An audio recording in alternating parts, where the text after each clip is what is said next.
Las tierras de la India esconden muchas historias.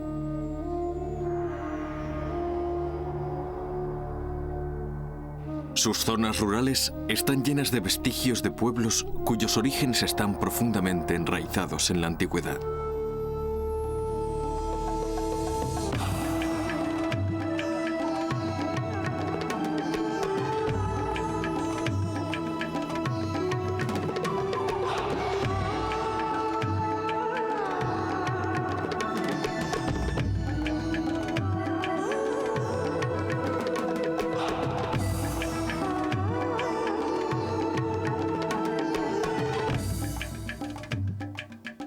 Desde el principio, la historia de la India ha estado determinada por su geografía.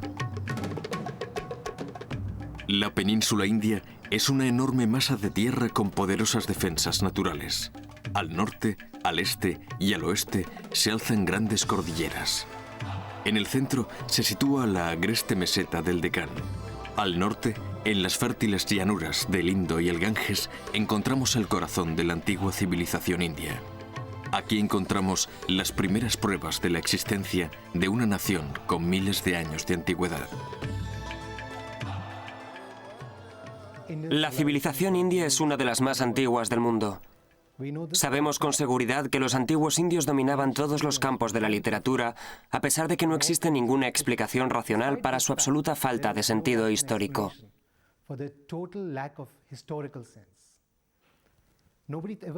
Nadie pensaba en dejar algo para la historia. La única información a la que podemos acceder está en libros sagrados que tratan sobre temas religiosos y hacen comentarios sociales sobre su época. El estudio de la India resulta útil e interesante porque nos permite ver cómo las cosas pueden ocurrir de otro modo. Por ejemplo, en el periodo antiguo, en las civilizaciones de la Edad de Bronce, se puede ver un modelo de desarrollo de los estados muy distinto al que apreciamos en Mesopotamia y Egipto. De la India siempre se dice que tiene una asombrosa capacidad para absorber influencias externas y convertirlas en algo genuinamente indio. Hasta los años 20, los arqueólogos pensaban que la historia de la India comenzó hacia el año 1500 a.C., con la llegada de unos invasores procedentes de Asia Central, los arios. Pero en 1922, los arqueólogos comenzaron a hacer extraordinarios descubrimientos en el valle del río Indo. Hasta ahora se han identificado más de 100 yacimientos, de los cuales los más famosos son los de Mohenjo-Daro y Harappa. Mohenjo-Daro y Harappa son básicamente dos hitos que dicen: aquí es donde comienza nuestra historia. Antes de que fueran descubiertos, la gente creía que la civilización en la India comenzó con los arios. Por supuesto, ese era un punto de partida muy oportuno, porque los arios probablemente procedían de Europa. Para los ingleses y alemanes que realizaban estudios lingüísticos, resultaba alentador sentir una afinidad étnica y lingüística entre esas grandes civilizaciones. Lo que los arqueólogos han descubierto hoy es que Mohenjo-Daro y Harappa son solo la punta del iceberg. Hay muchos yacimientos urbanos desde Pakistán a la meseta del Deccan. Las gentes de esta antigua civilización son conocidas como Harappa o civilización del Valle Indo. Sea como fuere, llevaban una vida sofisticada. Eran granjeros que criaban ganado, cabras, camellos, cerdos y elefantes. Cultivaban trigo, cebada y algodón. Eran muy hábiles con el metal y en la fabricación de joyas, y sabían comerciar. En el corazón del pueblo de Lothal había un magnífico muelle en el que los buques mercantes cargaban productos del Valle del Indo. Los mercaderes navegaban hasta el mar de Arabia para comerciar con los pueblos de Mesopotamia. Los beneficios debían ser sustanciosos, ya que servían para mantener a 100 ciudades. Precisamente la naturaleza urbana de la vida en el Valle del Indo es la característica más intrigante de este misterioso pueblo. Las excavaciones realizadas a lo largo del Indo y en una franja costera de 100 kilómetros han mostrado ciudades construidas con una estructura similar, pero la capital, Harappa, es la más espléndida de las descubiertas hasta ahora. Al oeste de Harappa se levantaba la ciudadela, una zona elevada que albergaba el granero y los baños públicos. Las calles estaban dispuestas en forma de malla y discurrían aproximadamente de norte a sur y de este a oeste. Las tiendas y las casas que bordeaban estas calles estaban construidas en ladrillo, Pero lo que realmente demuestra la sofisticación de la vida en el Indo es su sistema de desagües y alcantarillas. En Harappa, al igual que en otras partes del mundo, el agua no tenía únicamente una importancia ritual. Eso no es una peculiaridad de Harappa. Pero lo más interesante y llamativo es el nivel de sofisticación de su sistema de canalización de agua. Comenzaba en los domicilios particulares y continuaba por estrechos canales construidos en ladrillo. Estos discurrían por los callejones y desembocaban en los canales de tamaño medio de las calles secundarias, que a su vez desembocaban en los grandes canales subterráneos construidos bajo las calles principales. Dichos canales vertían las aguas residuales fuera de los límites de la ciudad, bien en zonas deshabitadas, en un río o en un estuario. Hasta el Imperio Romano no se conocía nada parecido al sistema de desagües de Harappa y Mohenjo-Daro. Los pesos y medidas utilizados en el comercio estaban estandarizados y tenían un alto grado de exactitud. Cubrían una enorme área geográfica de 680.000 kilómetros cuadrados, mucho más grande que Mesopotamia y Egipto juntos. El Valle del Indo tenía una civilización única, muy distinta de la de Mesopotamia y Egipto. La lengua que hablaba este pueblo no ha sido descifrada, así que no podemos saber mucho sobre su vida social. La mejor información que podemos obtener es la contenida en los sellos de terracota. Así hemos sabido el tipo de culto que practicaban. Adoraban a varios dioses y diosas.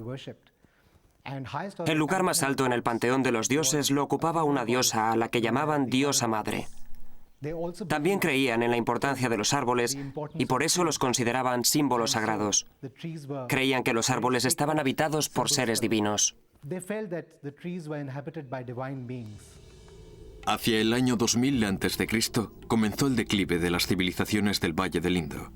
Durante el segundo milenio a.C.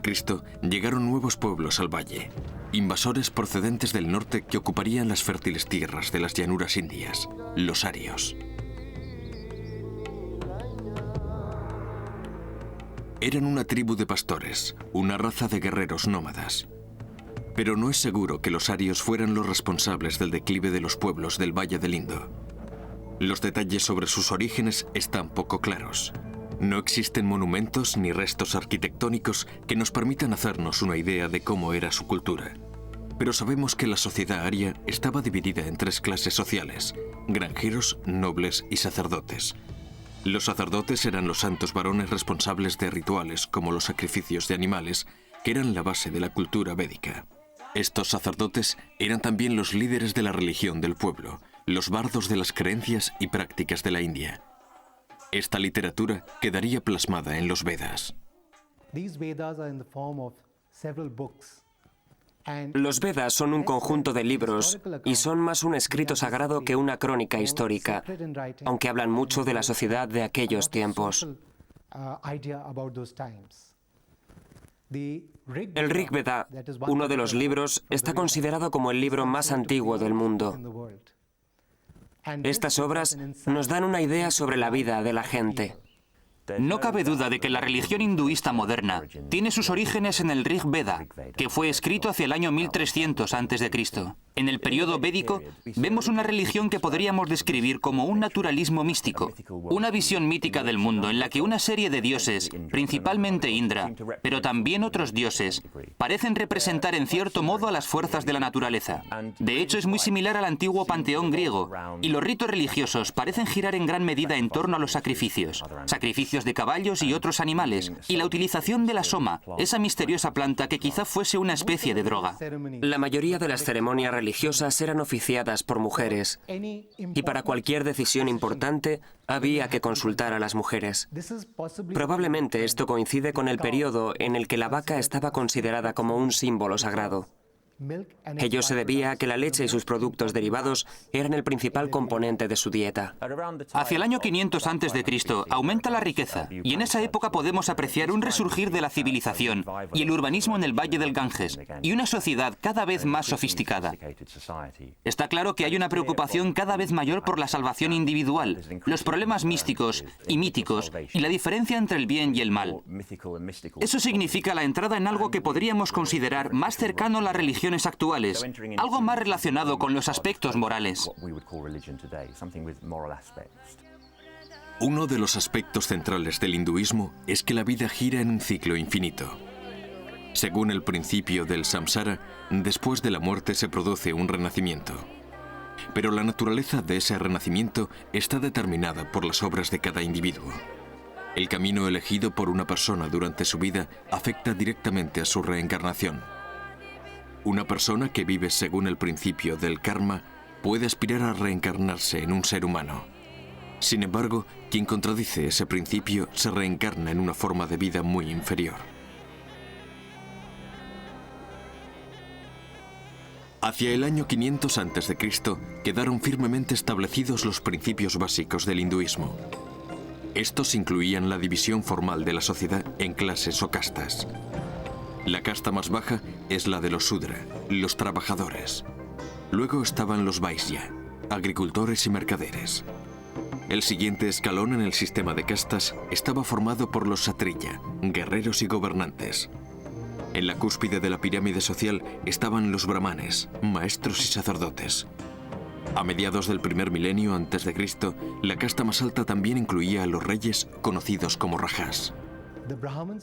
Los brahmanes se encargaron de las ceremonias religiosas celebradas en las casas, que antes eran oficiadas por las mujeres. Hacían que las ceremonias fueran cada vez más rígidas, porque eso les convenía. Esta rigidez hacía que muchos no pudiesen aguantar la presión, especialmente las castas más bajas, porque éstas eran despreciadas por los brahmanes. Fue entonces cuando aparecieron los intocables. Empezaron a aparecer nuevas escuelas de pensamiento. Y es en este periodo cuando nace el jainismo y el budismo como reacción frente a la rigidez del hinduismo. La India emergía como nación reconocible compuesta por 16 estados autónomos. En el siglo IV, uno de esos estados fundados por Chandragupta, el Imperio Maurya, se perfila como la fuerza dominante. Hacia el año 325 a.C., el nuevo Chandragupta Maurya se convierte en gobernante del estado de Magadha. Muy pronto demostraría ser un excelente guerrero. En el año 300 a.C. ya había conquistado los valles del Indo y el Ganges y parte del imperio de Alejandro Magno. El hijo y el nieto de Chandragupta también se revelaron como grandes líderes militares. En el 262 a.C., el rey Maurya Asoka controlaba casi toda la península de la India. Era un gran imperio, y los Maurya necesitaban mantener un rígido control dentro de sus fronteras. Un observador griego describió cómo un enorme ejército de varios cientos de miles de hombres patrullaba el imperio, y los líderes Maurya no tenían ningún reparo en utilizar dicho ejército. Sin embargo, la época Maurya será más recordada por su riqueza y cultura. La suntuosa vida de la corte imperial sería recordada más tarde por algunas de las mejores imágenes del arte indio. Los joyeros y orfebres estaban muy solicitados.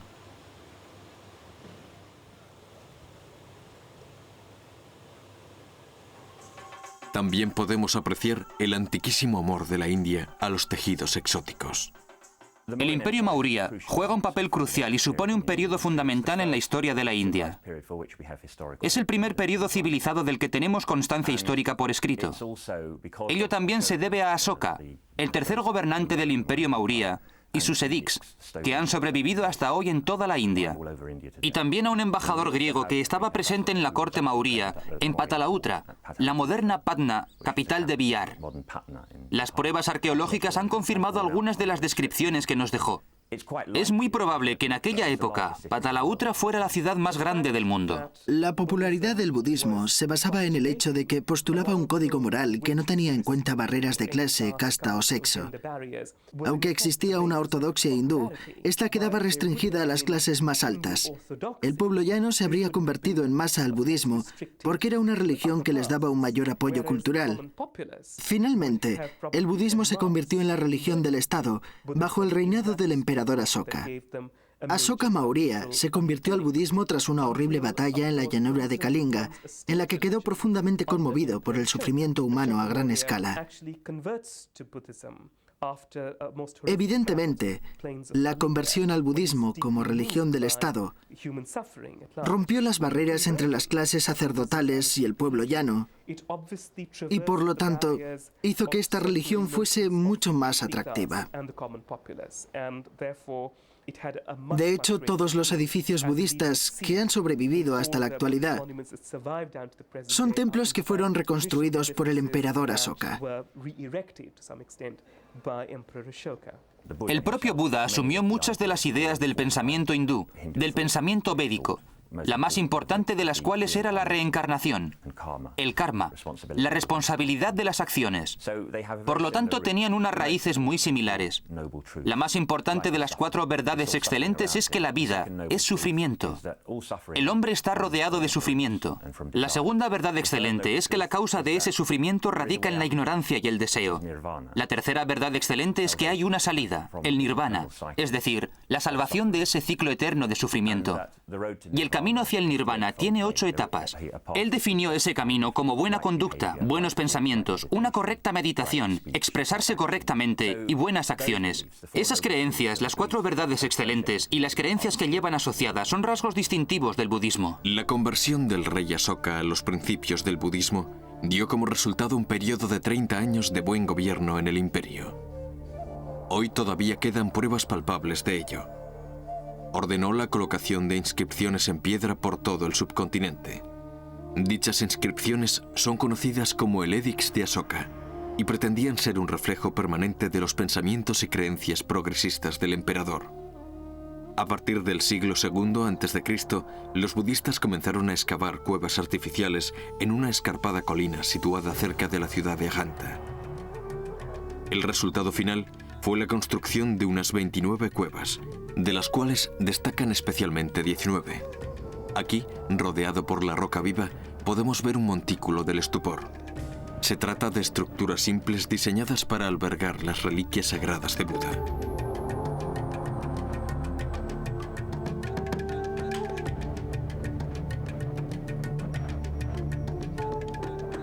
En su interior, una enorme figura de Buda espectacularmente iluminada por la luz natural que penetra a través de una abertura practicada en el techo de la cueva. Es fácil imaginar la reacción de los europeos del siglo XIX cuando descubriesen cuevas como esta. Existen pocas creaciones humanas tan espirituales como esta obra de la fe. Pero la escultura no es la única expresión artística que podemos ver en Ajanta. Entre los años 200 y 650 de nuestra era, las paredes de las cuevas fueron cubiertas con pinturas murales. Unos frescos considerados mayoritariamente como el mayor logro del arte visual de la India. Se trata de unas obras extremadamente importantes por muchas razones. Son los ejemplos de pintura mural más antiguos que se conservan y también son enormemente importantes y valiosos como prueba arqueológica. Otra característica importantísima en cuanto a su mensaje es que ilustran las vidas de Buda antes de convertirse en el propio Buda. Es decir, todos los estados previos por los que pasó antes de la iluminación, antes de convertirse en el Buda iluminado. Nació príncipe y en todos sus estados previos aparece representado con dignidad real. Vemos la imagen de un príncipe luciendo todos los adornos reales y todas las joyas. También vemos cómo se han alargado los lóbulos de sus orejas, evidentemente por el peso de los pendientes reales, pero la representación de los estados previos de Buda se centra en la época en la que todavía es príncipe. Está a punto de alcanzar la iluminación, en un periodo de transición. La época mauría, que inspiró a los pintores de las cuevas de Ajanta, es la primera de las 3 grandes eras de la civilización india. La dinastía no sobrevivió mucho tiempo a la muerte de Asoka en el año 232 a.C. Durante los siglos posteriores, una sucesión de invasores procedentes del norte provocó largos periodos de desunión política. Habrá que esperar hasta el siglo IV después de Cristo para asistir al nacimiento de una nueva y poderosa dinastía. Se trata de los Gupta, una estirpe de monarcas que también procedían del estado de Magadha y cuyo primer gran líder también se llamaba Chandragupta. Bajo los reinados de Chandragupta I y sus sucesores, la India volvió a convertirse en una enorme nación unificada. Durante 150 años, los Gupta gobernaron una India próspera y en paz. Pero el legado más duradero de la dinastía Gupta fue el desarrollo de un nuevo sistema de numeración decimal. La era Gupta también fue un periodo muy importante para la religión de la India. Durante el periodo situado entre las dinastías Maurya y Gupta, se había producido un declive constante en la práctica del hinduismo. Durante este periodo de desunión, el budismo demostró tener un mayor dinamismo. Pero en la época de los Gupta, el hinduismo se recuperó y absorbió muchas de las características de la fe rival. Finalmente, el budismo acabó convertido en poco más que una religión marginal en la India. Hasta la fecha, ha sido la compleja fe hinduista la que ha dominado la vida espiritual del pueblo indio. Durante el resurgimiento del hinduismo en los siglos IV y V después de Cristo, podemos ver cómo los brahmanes llevan a cabo una contrarreforma en un intento por recuperar creyentes y recuperar el control de la sociedad. Y también vemos cómo algunos elementos del budismo pasan al hinduismo. Se ha dicho que la forma de los templos hindúes está inspirada en el budismo. Pero también existen importantes diferencias. En los últimos años, el budismo había adoptado una postura más proclive al pueblo llano, intentando quizá atraer a las gentes sencillas de los pueblos, interesadas en devociones personales y que adoraban a distintas deidades. Era como si las dos religiones estuviesen compitiendo por el mismo electorado. Competían por el mismo voto. Ambas intentaban ofrecer dioses e ídolos a los que la gente pudiese reconocer, comprender y adorar. La antigua India es un periodo muy complejo. Coexisten el hinduismo, el budismo y probablemente también muchos cultos centrados en la naturaleza. Visdra se vuelve mucho más importante. En un primer periodo es un dios mucho más sumiso, mientras que posteriormente tiende a ser mucho más importante. De hecho, es quien protege al mundo en el hinduismo. Brahma también tiende a ser mucho más importante. Y Rudra, que más adelante será conocido como Shiva el Destructor. Por lo tanto, aparece un triángulo esencial con un creador, un protector y un destructor como elemento central del hinduismo. Y su panteón se irá desarrollando en los siglos posteriores, sobreviviendo hasta la actualidad. La dinastía Gupta se desmoronó definitivamente a finales del siglo V, nuevamente como consecuencia de las invasiones procedentes del norte. En este caso, se trataba de los hunos blancos, una raza que dominaría la India durante un breve periodo, pero cuyo legado duraría siglos. A finales del siglo VI, muchos de los descendientes de los invasores se habían integrado totalmente en la sociedad india. Eran los Rajputs, familias de guerreros que habían establecido pequeños asentamientos en el norte y el centro de la India. Los Rajputs se integraron en la forma de vida de la India, y los templos que construyeron siguen siendo los monumentos hindúes más importantes. Estos templos de la región de Madhya Pradesh fueron construidos por un líder Rajput del siglo X, un príncipe de la familia Chardela. Se trata de un gigantesco complejo de edificios religiosos dedicados al dios hindú Vishnu. El descomunal templo de Lakshmana es el elemento dominante del complejo, y su diseño está inspirado en un pico sagrado del Himalaya. Pero son las esculturas exteriores del templo las que lo convierten en un edificio especial. Las tallas son altamente eróticas y no dejan ningún margen a la imaginación.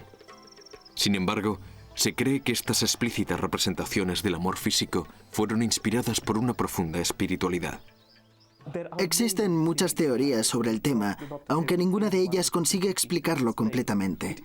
Está relacionado claramente con la noción de los buenos presagios, la noción de la procreación y la noción de la longevidad.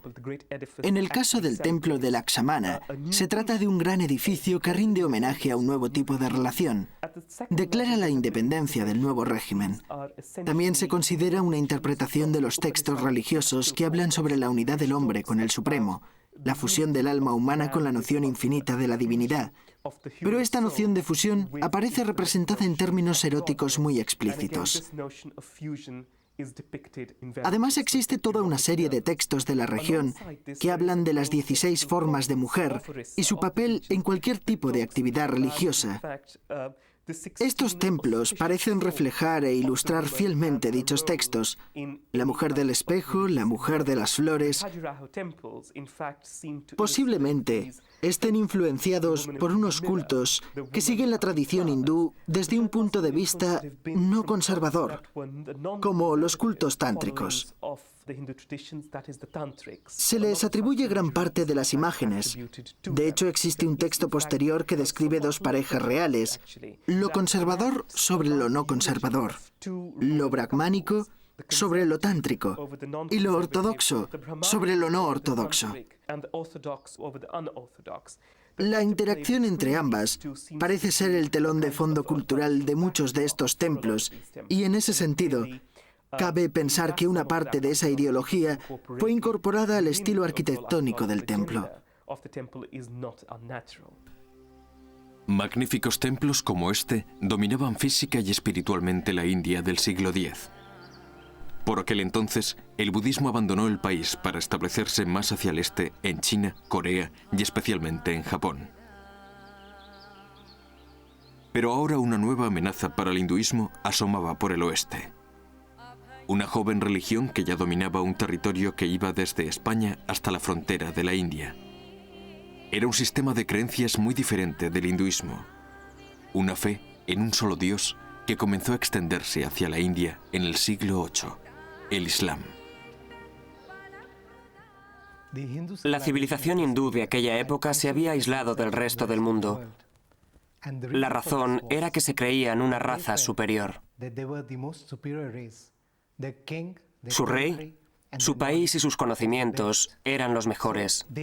Por eso dejaron de fomentar los viajes por mar, y esa fue una de las razones por la que sus defensas marítimas eran muy débiles.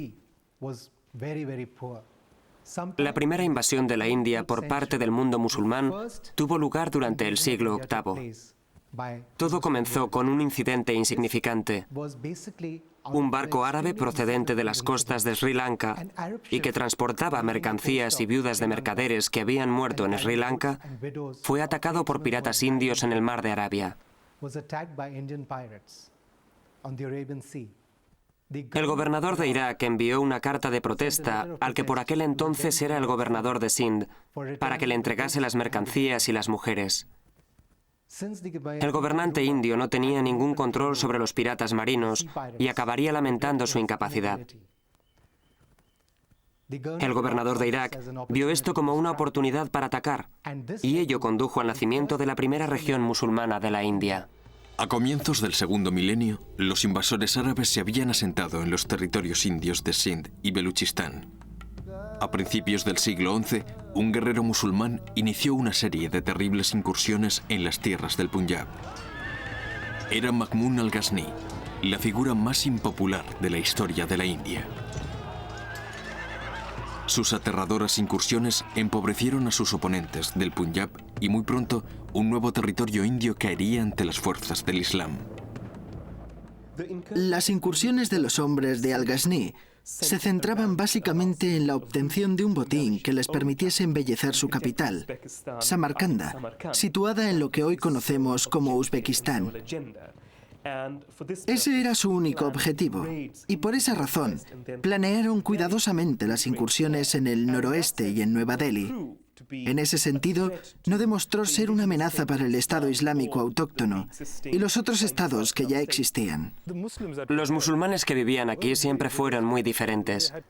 Se centraban en una especie de unidad entre el Islam y la vida cotidiana musulmana que era muy importante para ellos.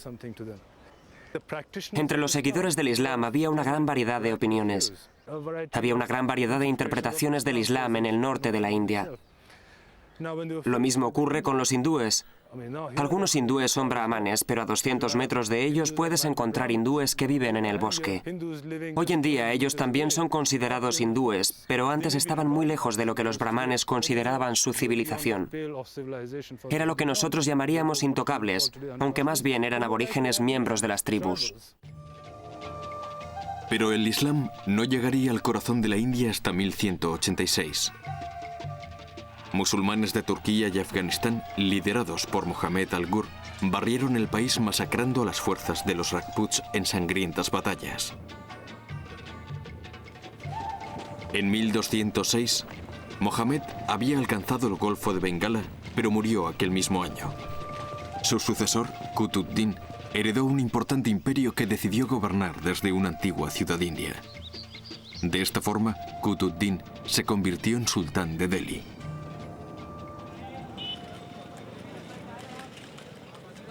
En muchos aspectos, la ciudad de Delhi resume toda la historia de la India. Es una mezcla de lo antiguo y lo moderno. Uno de los monumentos más destacados de la ciudad demuestra que los musulmanes tardaron muy poco en dejar su huella arquitectónica. Esto es el Qut Dinar, una esbelta torre que es tan solo un ejemplo de una enorme red de mezquitas y otros edificios religiosos. Pero este monumento de casi 80 metros de altura es el logro más duradero del primer sultán. Este edificio, patrimonio de la humanidad, es un primer ejemplo de fusión entre las arquitecturas islámica e india. Hoy podemos comprobar que se trata de un edificio absolutamente iconoclasta. Esto era una mezquita compuesta por 27 templos y la gente que la construyó eran artesanos hindúes. Debió haber un arquitecto o maestro musulmán que quizá les decía a los artesanos hindúes: quiero que esto sea una declaración de mis creencias. Y los artesanos hindúes le dirían: bueno, si lo que quiere es una declaración de sus creencias, nosotros podemos construirla. No encontramos ningún ejemplo de lo que los historiadores del arte y la arquitectura llaman el arco sarraceno, el verdadero arco. El verdadero arco no aparece y en su lugar lo que tenemos es este tipo de arco formado por piedras entrelazadas que llegan hasta el suelo. Es una construcción tradicional muy popular en la zona. Posteriormente, esta mezquita sería destruida por los musulmanes. Qutb-Din construyó la mezquita, su sucesor la reformó y 80 años después llegó otro sultán que pensó que esta mezquita no era lo suficientemente buena y volvió a reformarla. Y cada vez que la mezquita era reformada, se olvidaban del anterior constructor. Cada sultán quería afirmar que esta era su mezquita. Igual que cuando llegaron los primeros musulmanes y dijeron: los templos no son un lugar de culto, mi mezquita es el lugar de culto. Y cada musulmán que llegaba decía: tu mezquita no es lo suficientemente buena, la mía es mucho mejor. Otros sultanes siguieron el ejemplo del primero, construyendo más monumentos y creando nuevas capitales. Cada uno intentaba dejar su huella. A comienzos del siglo XIV, el sultán ud-Din Tughlaq decidió trasladar su capital desde Delhi a un nuevo lugar al que daría su nombre, Tughlaqabad, un recinto de poco más de 1 kilómetro cuadrado rodeado de murallas que alcanzaban los 30 metros de altura. En la Edad Media hubo momentos de estabilidad en los que convivía el Rajá hindú y el Malik, el gobernador musulmán. La teórica superioridad tecnológica o militar de uno de ellos no era desafiada por los otros, sino que en principio la aceptaban.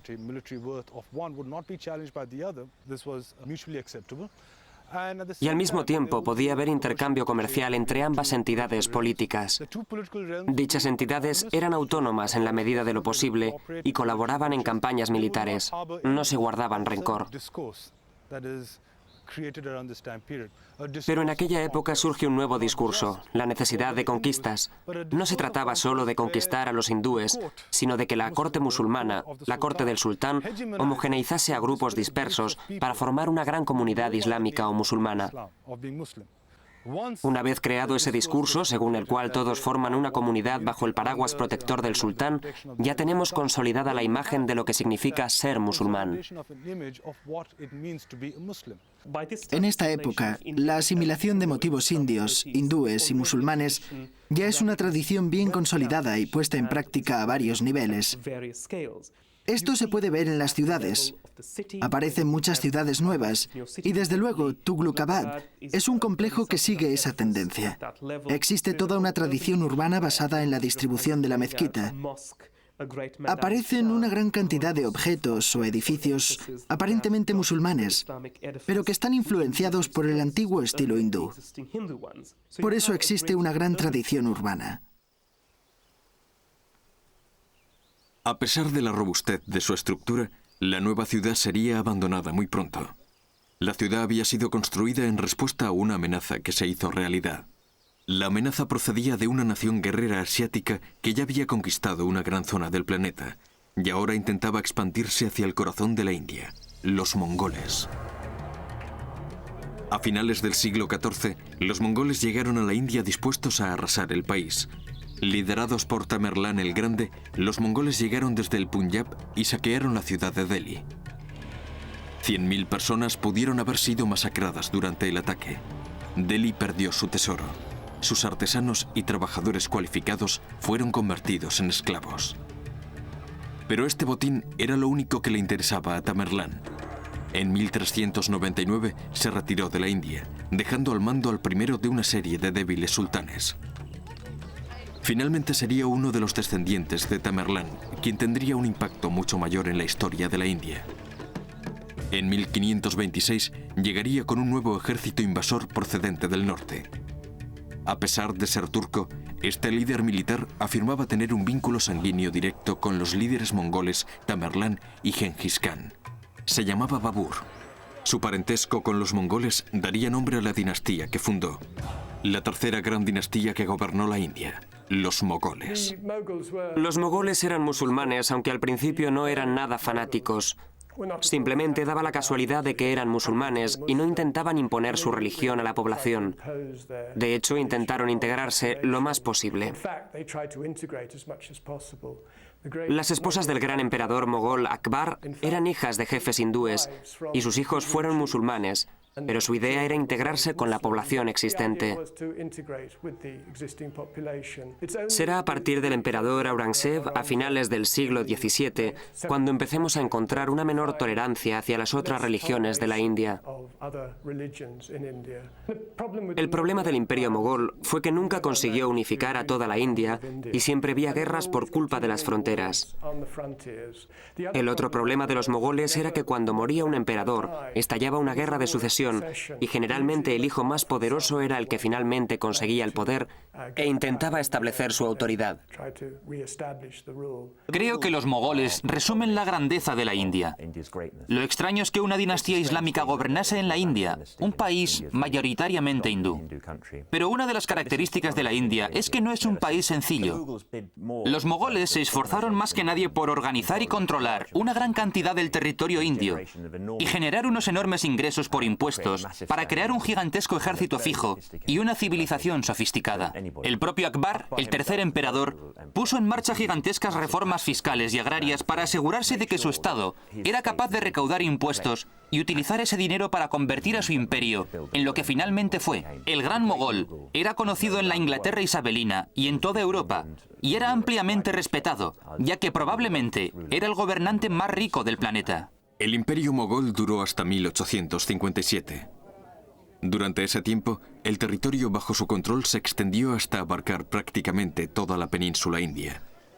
Los gobernantes mogoles, como el gran Akbar, no solo eran brillantes caudillos militares, sino también sabios y generosos mandatarios, al igual que los Maurya y los Gupta de la antigüedad. Akbar impuso especialmente la implantación en su reino de un sistema de gobierno justo y tolerante. Los agricultores de la India respondían muy rápidamente a la demanda exterior de productos, especialmente del algodón. También comenzaron a plantar nuevos cultivos que fueron introducidos por los portugueses y cultivos que desde entonces son considerados como típicamente indios, como el chile.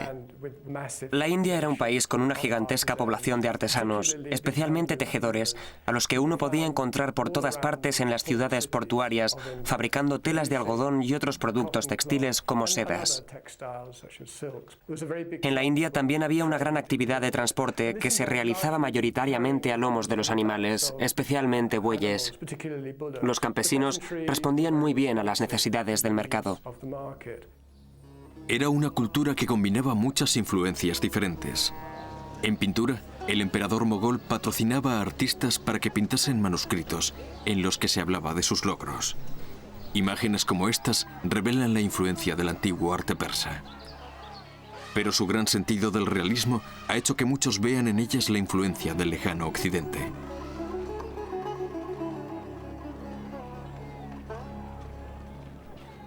Estas vibrantes pinturas no solo glorifican las hazañas de los mogoles, sino que también sirven para ilustrar la literatura épica hindú que floreció bajo su mandato.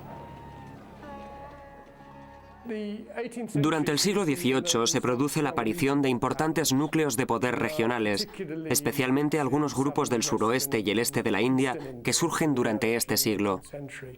En el oeste de la India aparecen los Marathás, un grupo que se rebeló contra Aurangzeb a finales del siglo XVII y consiguen establecer un estado muy poderoso con base en la ciudad de Pune, al oeste de la India.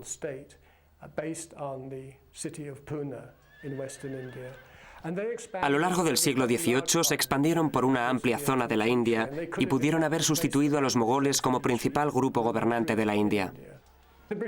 Los británicos empezaron a establecer realmente su dominio a mediados del siglo XVIII. Al principio, la presencia británica se limitaba a unas pocas ciudades portuarias. Sin embargo, a lo largo del siglo XVIII consiguieron ir extendiendo gradualmente su poder. Primero en el sur de la India, alrededor de Madrás, y luego en la década de 1750 controlaron Bengala, lo que tuvo una importancia crucial. A lo largo del siglo XVIII se produce una expansión gradual. Los británicos se aliaban con ciertos gobernantes para luchar contra otros. A menudo, una vez que habían conseguido derrotar a su principal enemigo, firmaban una alianza o tratado con ese gobernante. Es un largo proceso que durará casi 100 años.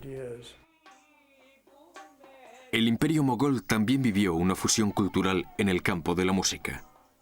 El denominado estilo mogol data del reinado del emperador Aurangzeb. Se dice que al emperador no le gustaba la música, y por eso sus propios músicos decidieron dejar de trabajar para él. El estilo musulmán se fusionó entonces con la música popular hindú que se interpretaba fuera de la corte. El estilo híbrido resultante sigue siendo interpretado y apreciado hoy en día. La música contemporánea del norte de la India nos recuerda constantemente la fusión de las tradiciones india e islámica que se produjo bajo el Imperio mogol. Esta fértil mezcla de lo antiguo y lo nuevo también dio asombrosos resultados en el campo de la arquitectura. ¿Y qué mejor ejemplo que la ciudad de Agra? Fue aquí donde el emperador mogol Shah Jahan ordenó la construcción de una fabulosa tumba en recuerdo de su esposa, que murió a la temprana edad de 39 años. Se llamaba Mumtaz Mahal, y el monumento construido por su marido fue uno de los edificios más espectaculares jamás vistos. Hoy continúa siéndolo. Es una brillante combinación de las tradiciones hindú e islámica de la India, el Taj Mahal. Se trata del monumento más convincente dedicado al poder del amor romántico. Se dice que el Shah Jahan y su amada esposa nunca se separaron durante sus 18 años de matrimonio. Cuando murió Mumtaz, su marido quedó consumido por el dolor, pero pronto decidiría que el cuerpo de su esposa descansaría en una fabulosa tumba. 22 años más tarde, en 1648, el Taj Mahal fue terminado. En su construcción trabajaron 20.000 hombres. El Taj Mahal es una muestra más palpable de los logros de los mogoles en la India. El concepto que da lugar al edificio tiene una evolución muy interesante en el sur de Asia. Es un monumento al amor. Está maravillosamente expresado. Posee todos los elementos de los jardines paradisíacos asiáticos, a la cabeza de los cuales figura este magnífico edificio. A medida que penetramos en el monumento desde la zona exterior, construida en arenisca roja, vemos la gran puerta y las dos mezquitas que hay a cada lado, al este y al oeste del edificio. Y finalmente, por supuesto, la perla, el edificio propiamente dicho. La magnífica base sobre la que se asienta, la gran cámara de la cúpula y los 4 minaretes de las esquinas, que en circunstancias normales habrían sido bastiones. Están adheridos al cinturón que rodea el edificio, pero en este caso tienen autonomía propia, lo cual resulta arquitectónicamente muy interesante. Desgraciadamente, el Shah Jahan debería pagar un precio por esta demostración eterna de amor. Se dice que la construcción del Taj Mahal costó 32 millones de rupias, y también se dice que fue un precio demasiado alto incluso para un rey mogol. Según la leyenda, el derroche del Shah Jahan provocó su derrocamiento por parte de su hijo Aurangzeb. El nuevo rey encarceló a su padre en el Fuerte Rojo de Agra, situado a 1 milla al oeste del Taj Mahal. El Shah Jahan pasó los últimos años de su vida confinado en el fuerte. Su único consuelo era que desde la ventana de su celda se veía el monumento que sigue siendo el mayor recordatorio de su reinado y su amor. Todo el mundo reacciona ante ese edificio por su suprema elegancia, su fantástico color, la atmósfera que lo rodea y el equilibrio de sus proporciones. No es necesario comprenderlo para darse cuenta de que es un edificio muy hermoso. En muchos aspectos, es el resumen de más de un siglo de arquitectura en la India, especialmente el mausoleo. Creo que se puede decir que en la época del Shah Jahan, que se interesaba mucho por la arquitectura, podemos ver un estilo completamente nuevo. Es un nuevo estilo, una fusión de varias tradiciones en un estilo diferente. Eso significa que ya no es importante separar los elementos hindúes de los islámicos, porque se ha convertido en un estilo propio, el estilo mogol. Y creo que el Taj Mahal es realmente la culminación de ese proceso, el monumento más importante. Es un monumento en el que se funden ambos estilos para lograr un edificio casi perfecto. Evoluciona a partir de unas tradiciones muy propias del Islam del Asia Meridional, como el mausoleo y el jardín, que quedan plasmadas en un estilo muy típico de la zona. Pero sobre todo se convierte en un símbolo para todo el Islam del sur de Asia en aquella época, en el siglo XVII. Es un edificio relacionado con los musulmanes de Irán y los otomanos de Turquía. Absorbe toda esa iconografía metropolitana sobre la supervivencia y el progreso del Islam en la India en términos religiosos.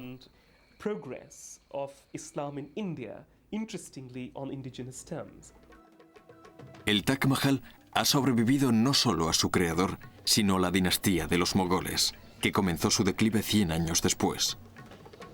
Si antiguos monumentos indios, como las sofisticadas ciudades de Harappa y Mohenjo-Daro, sobrevivieron durante 4000 años escondidas bajo tierra, no cabe duda de que la India volverá a mostrarnos algunos más de sus tesoros perdidos. Cada uno con una historia que contar.